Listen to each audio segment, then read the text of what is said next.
Hi beloved friends, welcome to another video snippet.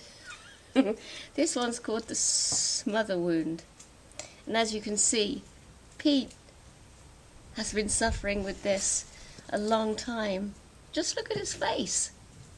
Yeah. He's smothered. When Anaiya said we suggested making a video on the smother wound, or mother wound, I think I got the wrong idea.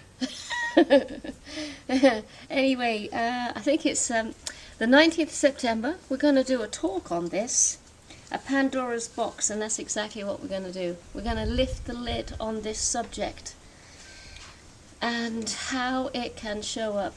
So maybe you would... Yeah, I mean, smothering, the difference between mothering and smothering. Being a mother and is pretty obvious, taking care of children in a adult, constructive, responsible way. And smothering is more a product of a give to get from the mother.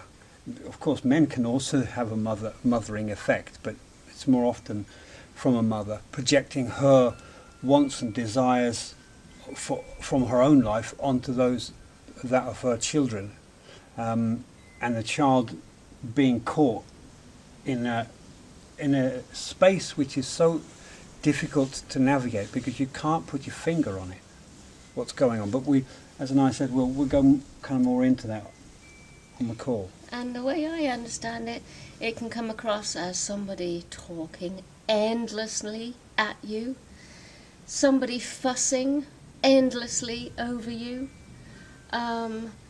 someone's energy just like glopped on you. Pete often talks about the waterfall effect, or being swamped by a wet blanket. And I just, we were going to show a few little techniques of how, because what happens, you see, is the smothering energy comes in and crosses your boundaries. And what you have to do, I feel, is not only reassert your boundaries, but stay there on the new asserted line. So for instance, if your mum is just going on and on and on and on and on, I think I would say something like, Mama, in my normal voice, Mama, stop talking. I got you the first time. And then walk away. Now that's not technically harmful. That'll shock the bejesus out of her. And you haven't actually said anything mean or unkind. I used to have a partner who was mothering. He would fuss and fuss and fuss. And again, a similar technique. Call him by his name. And again, just assert yourself back. And say, hey, well, no, that was not the voice.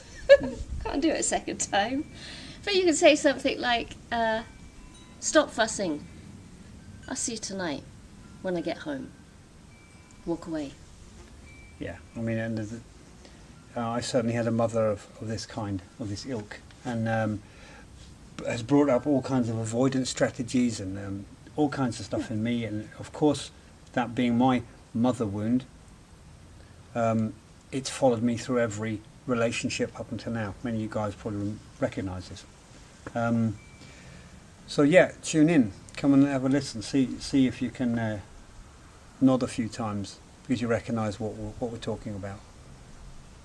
And if it feels good to go, beloved friends, the following night there's a transmission where you can actually consciously be with that smothering influence and, first of all, energetically front yourself forward and hold your boundary in a way that's not unkind or mean, but absolutely impenetrable.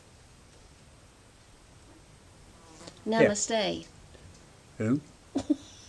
I think I know some women who put this much makeup on. Anyway, see ya.